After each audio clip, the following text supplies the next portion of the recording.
Betty Dahl was the volunteer leader of the Erie Community Foundation for decades. His son, Henry Dahl, created an endowment fund to honor his father and to annually recognize someone who shared their gifts of time, talent, and treasure to improve our community. This year, we are honored to present this award to Mother Mary Beth Kennedy. She has been a transformational force for good here in Erie and throughout the world for decades. Each year, the Dahl Award recipient is able to direct income from this endowment fund to their favorite nonprofits.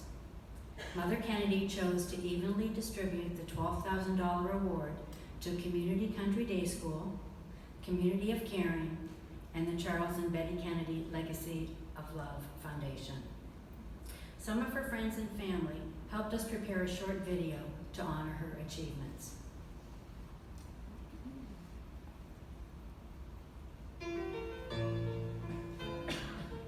When you look around Erie and you look for people that have really helped those in need, and we're talking really grassroots assistance, Betty Kennedy and her work rises to the top. She was a very bright young woman, and she went to college at a time when a lot of people in her setting were not going to college, and she has maximized her intelligence, but she's done it all in the service of other people.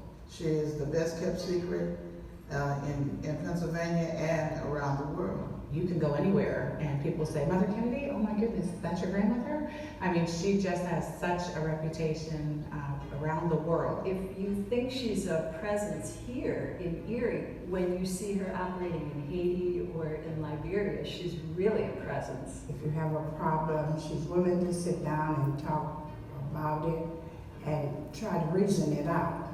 She could be feisty, and she wouldn't let someone else try to get in the way of helping those who are in need. She's so giving, and she doesn't think of herself first. She has done all her endeavors on a wing and a prayer. Very little wing, but a lot of prayer. Her African name is Koro. It means the conqueror. It was a very appropriate name for her because every situation she saw, if she felt God was calling her to do something about it, she did it and she conquered. She would never want to take credit for what she did because she always felt that she never did these things alone. First of all, she did them with her husband, Chuck, but she also depended on her children and now her grandchildren. She and my grandfather, so many years ago, just wouldn't take no for an answer. Even from them getting married at a time when blacks and whites didn't marry, to going into the mission field, to coming back to Erie, to seeing there were needs that weren't met, and it didn't stop to just say, oh, well, no one's meeting that need. They said, well, we'll meet the need. Having a high-profile interracial couple so actively engaged in the community really did have an effect on Erie as a whole. Community Country Day School was founded 48 years ago by my grandparents, and it just started with a passion for my grandmother that just really, she saw what a lot of the inner city kids were dealing with and some of the struggles, and just really felt that she needed to find a way to help them. She came to me and she said, you know, Dick, I'm going to be 75. I think we should have a party. And we had this party. So after it was all over, I said, let's go through this box. There was $1,000 gift, $500, $200, I had up to $16,000 or $17,000. And she says, Dick, what do you think? Can we have another one next year? I said, no, this is it. My late wife, Susie, who was very close to Betty, she was involved with nominating Betty for the the Tocqueville Award. Also getting the award that night was Les Wexner, the great retailer from Columbus, Ohio, and there was such a contrast between those two people, but they both had worked and done good work, and United Way was recognizing it.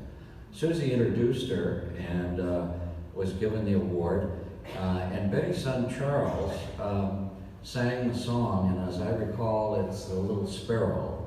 It was a very touching moment. She could have turned her hand to anything, If she had decided to make money, she'd be a billionaire. If she decided to go into politics, she'd be very high up in government. But she chose this path. She took her superior intellect and applied it in this way. She is the person that has unshakable faith that the Lord will take care of things. And it's really inspiring to be around her and to talk to her. If Mother Teresa was going to have a twin, it would be Mother Kennedy, because they were very giving people. I pray above all that she and my grandfather's vision, the way that God gave it to them, continues. That legacy of love, whether it's at the school or at the Community of Caring or the drop-in center, any of those ventures that were taken over, that the love is the underlying message. When you go to her house, she has 3 steps that leads up to the porch. Embedded in each one of those steps are words. The first word is peace. The second word is joy. The third step is love. And each and everything she does, she exhibits love. When I was growing up, the first sound I would hear in the morning and the last sound I would hear at night was my mother singing. When my husband first came to visit my family, he actually thought we were putting on a show for him because, are you all just pretending to be the Waltons for my sake? No, that's just how we really are. She wrote a song, We Know Love Can Change the World. And they sing it at the orphanages that she started in Congo and Zambia. Everybody sings that song.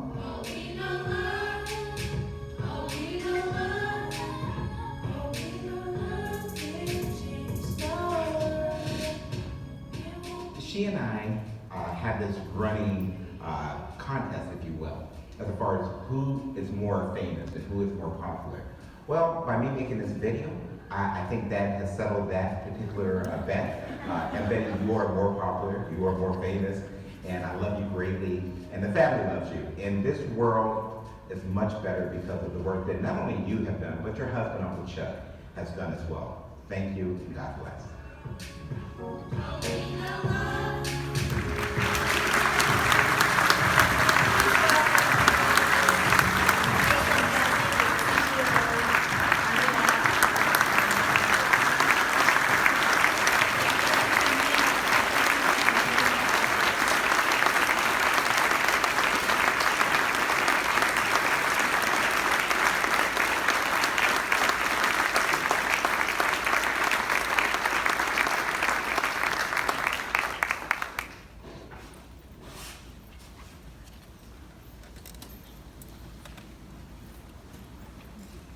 I'm just going to keep this very short and sweet because I think the video covered a lot of what I would have had to say. And we are very thankful to the Community Foundation for this honor and appreciative as a family that Mother's tireless work over many, many years is recognized. I know there were times I have felt a little bit unhappy about sharing my mother with half the world, but when you have something that good, you can't keep it to yourself. But really, she has done all that she has done out of love and out of the knowledge that God loves us and that He calls us to love other people. I'm going to let my sister Betsy continue. One of the songs that was always sung at graduations at Community Country Day School was the song, The Impossible Dream.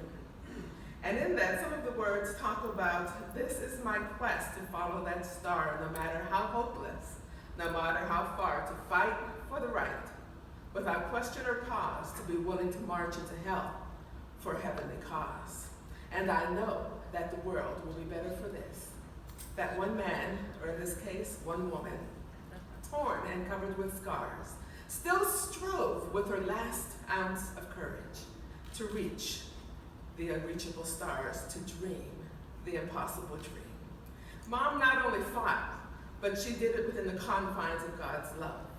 Her fight was one of fighting to make the world a better place. And you couldn't tell her her dream was impossible, because to her, it was her dream. And by virtue of that, it wasn't impossible. And with God, nothing was impossible. And so she observed need, she acted on need, And then she said, above all, I will be in the will of my God. And so as we then leave here today, her wish for us, her desire, her prayer for us is that we too can see the dream that's within us, the dream that God has placed within us. I think it's beautiful that at this time when you're talking about transformation, when you're talking about innovation, that when that is the theme, someone so transformative is being honored today. And so we thank you for that. And her desire for you is that you leave here embracing your impossible dream. Leave here knowing that you have a place in this world, a difference that only you can make, a goal that God has put in your heart to bless and touch the lives of others. And that is her desire for you. That is our desire for you. We thank you. We thank you so much, Erie Community Foundation, for recognizing the jewel and the gem that is Mother Kennedy. We appreciate you.